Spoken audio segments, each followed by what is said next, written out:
Before I get into my next video, I want to address a mistake that I made in my last one. On the turn, I said this: Queen 5 suited will fold. That's a mistake. It it's not folding. It's not in range. When something is black here, it's see folds red. Black is not in range. So the reason why it's not in range is because Queen 5 is in the pot bet uh, right here. It's in the pot bet range, not in the small bet range, which is I think 1/3.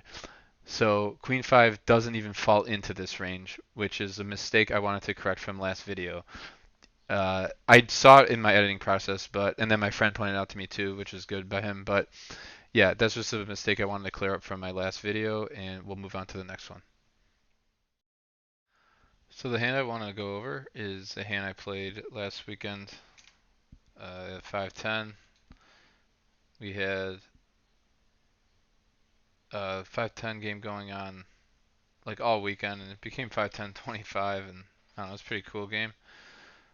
I opened Queen of spades, Jack of clubs, and the button, and I've raised to 25. Sometimes I make it 30, but on the button I tend to make it a little bit smaller, like 25, just because I know that I'm going to be attacked more on the button, especially by the main villain, who is an older guy, but he's extremely sharp. He's like one of the few guys at the casino that's like over, I guess, 50, who's actually really good. I think he's a professional gambler. Anyways, I play with him a lot. We're very friendly, and we know our games, each other's games pretty well. So I know he's like capable of things, and he calls from the big blind. As you can tell, we are pretty deep. He has 1500, and I have like 3K, so um, we're like 150 big blinds deep or something like that. Uh, Flop comes deuce of clubs, three of clubs, seven of diamonds. I am not going to use a solver for this hand. I just want to go over like more of my thought process, and uh, using a solver I don't think really matters in this hand. I did bring up the ranges here. So like this is my like raising range, as you might have said in the seen in the last video, and it's like similar his calling range if he's playing like optimally. But that's basically all I'm going to use.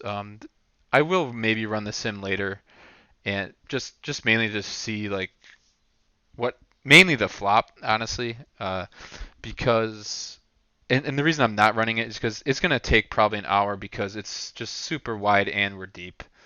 And I just would rather just run it later and maybe go over it. Oh, I did run part of it. Well, it doesn't really matter. The other reason, like I said, it doesn't really matter what the solver says because I think we can like think it out. But I do want to go over this flop check by him. I do think if we do run it, there's going to be some leads here by him. As you can see, he has more of these. I'm sorry, this is his position or his range. He has a lot of these hands in the middle here, down here, that can lead and blow us off like some of our equity because so we don't have a lot of these hands in this range. I might be opening 4-3. So I'm almost certain he should have a leading range here, and it would have been very sharp of him to lead here. So because I know that he should be leading here, I actually opted to bet a little bit bigger. I bet 25, which is basically half. There's no rake in this game. We play a time rake here. So I actually ended up betting 25 instead of betting smaller, like I would have bet like 15 or maybe even 20. You can only bet in multiples of 5 in our game. And I actually, because I know he doesn't have a leading range and he should be leading his two pairs and his combo draws, I know that like he's not going to actually have much of a check raising range either. So I ended up going a little bit bigger. I might have bet 30, but it's the same idea. If I wanted to go big, I would have bet like 35, like but and I don't think I should be over betting ever here. But I ended up going 25. Like I said, I think I might have like 30 better, and I'm not range betting I don't like this range betting $15 or something here. I want to put pressure on his weak hands because his stronger hands, I mean, although he needs to balance it with weaker hands, should be leading here. And I know when he doesn't lead, he's not going to check raise very often, especially having the jack of clubs. I really like betting a little bit bigger here. Like I said, I don't want to super polarize by betting 35 or over betting or potting it. So I think like 25 or 30 is like a good size bet. And like I said, I don't like the 1/3 bet. And he calls, and the turn's the three of hearts, which pairs the second pair. So he checks again, and here again, I don't know if he should be leading turn after he checks. This would be an interesting spot to find leads here again. I do think he probably has all the threes. So I think he has more of the threes here, and I don't have any threes besides pocket threes. So I would love to see him lead again. And because of this reason, I actually checked it back. And I don't know if I really like that. My thought process was I probably have the best hand with queen high, but if I get check raised, I kind of have to fold. And I had a feeling he might be either drawing or slow playing a good hand like a three.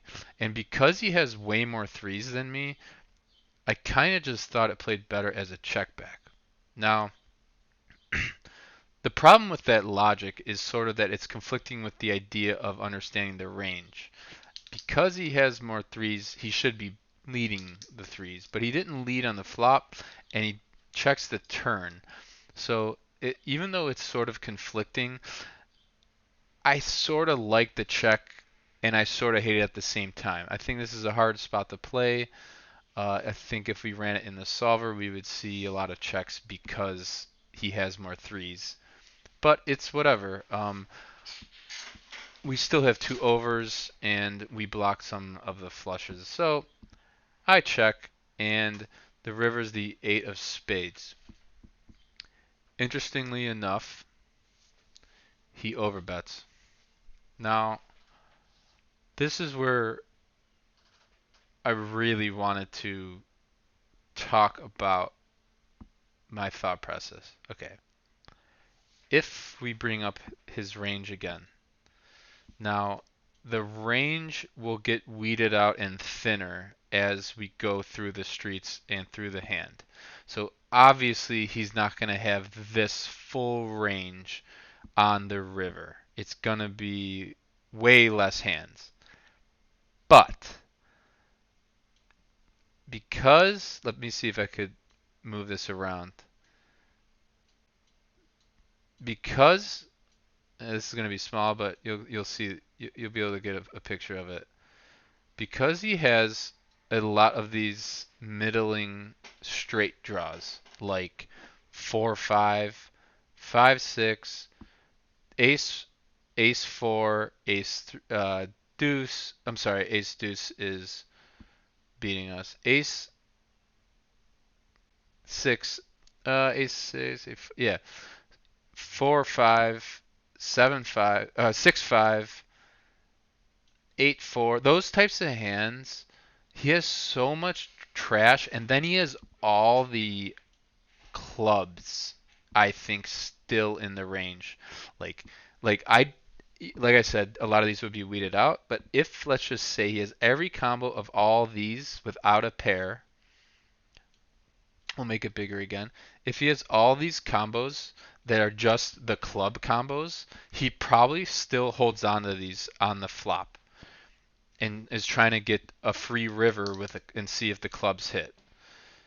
So I could sort of make the argument that all these suited hands that don't have pairs, like the queen five, I'm sorry, what was the board? It's not four heart, yeah, like queen five, queen six, queen four, all these hands, and then king, and the same with the king four, queen five, etc. All the nines, fives, and all the hands that are suited with the clubs, I think are still in his range, along with the straight draws.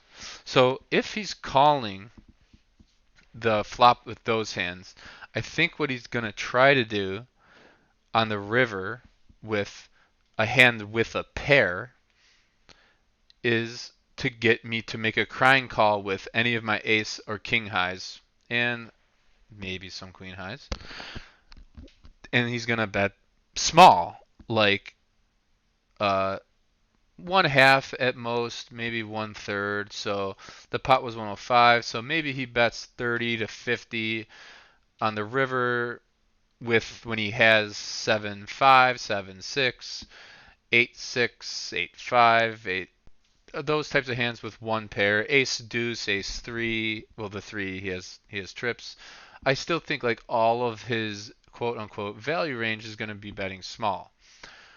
So, and trying to make me call down with ace high or king high, um, with like good blockers to call down and get value out of those hands. But he overbet. He overbets the pot, and now I'm thinking, wait, I can maybe bluff catch with this queen. Because of all those suited hands that are still in his range, plus the combos, the combo draws and the straight draws, the naked straight draws, the straight draws with a flush draw, the pure flush draws, all those hands, if you think about it, lose to queen jack. A lot of those hands are like queen 4, jack 4, 10-4, 9-4, 9-6, 5-6. All those hands lose to queen high. So when he overbets, like I said, he's not making value. I'm thinking to myself, wait, I might be winning here. Now, the big question is, should I raise as a bluff if I know a lot of his range is junk and queen high's winning? Well, there's two ways you can approach this problem. If you raise, the first one would be raising should probably only be there if you know for a fact that you need to get him off one pair. But I just reasoned out that one pair, or because trips is never folding and boats are never folding, um, one pair isn't heavily in his range because I reasoned out that he would go small.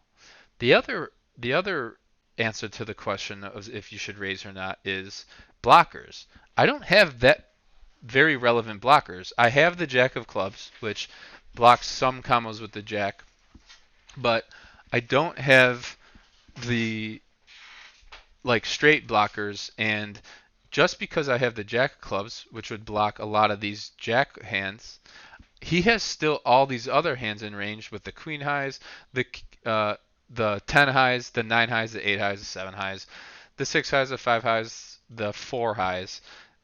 All those parts of his range are still in his range, and I don't block any of those. So I actually thought raising was out of the question. I'm only going to be I'm only going to get called when I raise. I'm going to get called often enough because he polarized that there's no point in raising. So, based on all this reasoning, and I know it's kind of like long and tedious and somewhat convoluted, but I try to put it as best as I can. I ended up making this call with queen high when he overbets the river, and he showed up with queen 10. And it was probably one of my best hero calls, especially given his exact holding, where I only beat him by one card. I felt pretty good about my play here. There's going to be a percentage of the time that he actually has ace high or king high, and he's going to be quote unquote value owning me. But my thought process is, and I know this from playing a lot of these guys over and over, what happens a lot is king high and ace high have a ton of showdown here. So he's trying to, what he should be trying to do with his king and ace high is get to showdown, which makes it even more of an incentive for me to call because he doesn't have those king highs and ace highs because they have showdown. He would want to check call those hands. So I thought my queen high. So based on all the logic that I'm basically explaining this whole hand, I thought my queen high was good, and I ended up making the call and winning the pot with queen jack high over his queen 10 high. So, um, if you like this hand, let me know. I thought it was pretty cool, and just remember to like the video and I don't know if you subscribe if you like my content. But yeah, let me know what you guys think. Thank you.